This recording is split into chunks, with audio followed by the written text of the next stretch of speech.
неколку децении се уште се зборува во интелектуалните кругови за она што тие го направиле. Значи, тоа е еден феномен од кој што секоја власт се плаши. И затоа се труди да го стави под контрола ткивото што може нешто да направи. Само што мислам дека во нашиот случај се направи една сериозна грешка што се дигна рака на студентите. И им се покажа дека они не смеат да го искажуваат легитимно и автономно својот став, освен ако не се стават низ некакви партиски ходници каде што чекајќи доволно долго ќе ја наведнат главата и им се покаже дека мораат да ги фатат тие ходници, дека не можат и не смеат сами. За жал, конформизмот е веројатно особина која што е својствена за сите општества, за сите системи. Па да, меѓутоа јас, знаеш како, јас секогаш мислам дека секое општество, какво и да е, оно во себе ти нуди нешто што е позитивно. И дека делумен конформизам, не знам дали можам така да го наречам, али не треба да се бега од придобивките на твоето општество кое ти нуди, не? Сите луѓе мораме да живееме во некаков систем и во некакви општества. Сулудо би било ако бегаме од добрите работи кои што ги нуди. Битно е, значи, секој човек да е доволно свесен и да може да примети што е заедничка добивка и да се користи со неа, а што е, не знам, спутавање, смирување на луѓе по пат на општество и на општествените системи. Одиме овде со разговорот со професорот Цуцуловски. Еве што вели тој. Дали ни бега критичкото и индивидуално мислење?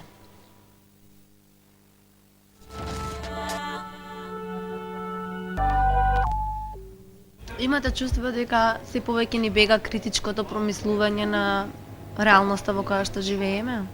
Па нормално дека ни бега под налетот и на една фамозна теза која за мене е погубна, а тоа е дека има кој да мисли за нас, тоест дека политичарите се платени да се бават со политиката, а дека ние треба да си ги вршиме своите работи. Се заборава дека човекот е сепак и homo politicus, или zoon politikon, нешто на кое го кажувал уште Аристотел.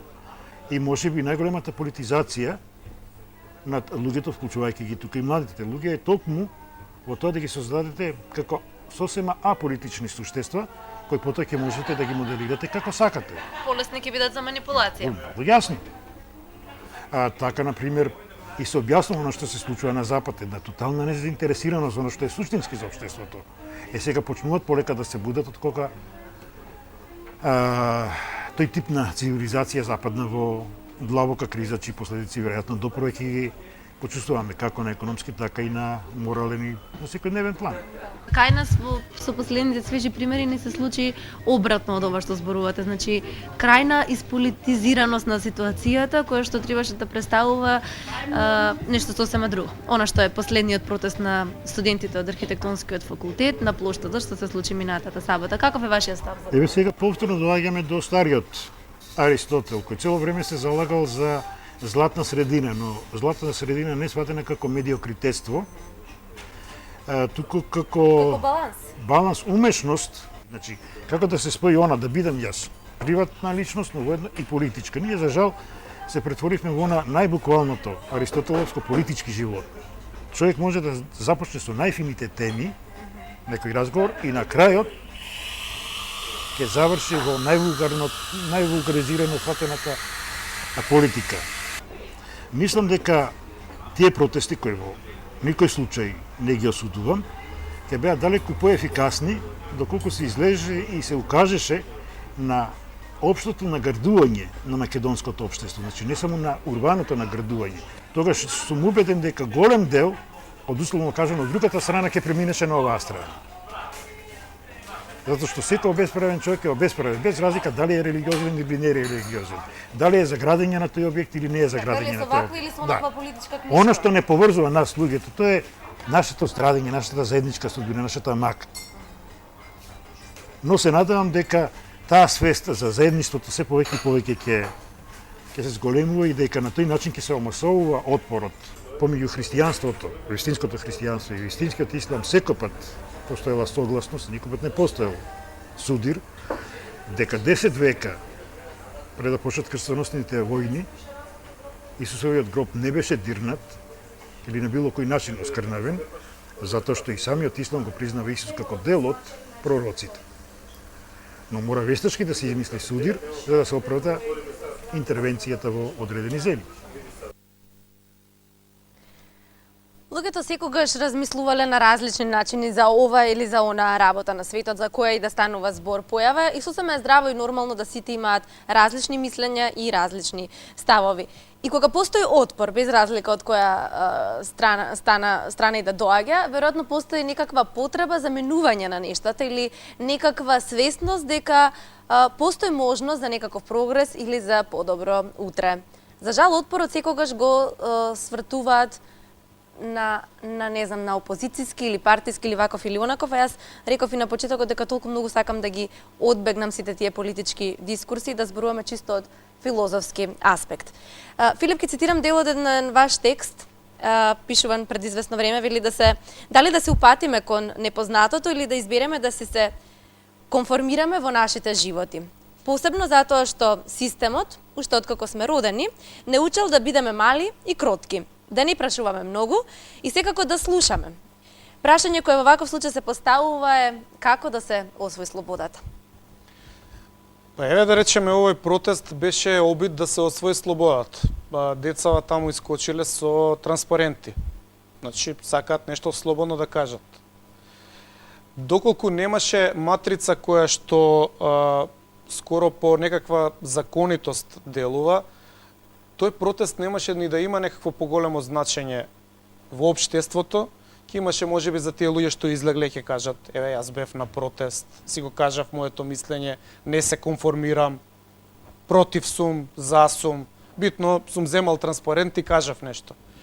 И затоа системот реагира за во корен да го исече било каков изблик на искачање од матрица или од конформизам или од она што ви утврдено како прецизна работна обврска, сега ќе работиш ова, вечер ќе гледаш телевизија, ќе си легнеш, ќе станеш, ќе бидеш мирен, нема да правиш многу галама, нема да се дига и джева и практично Интересно мислење како за еден директор.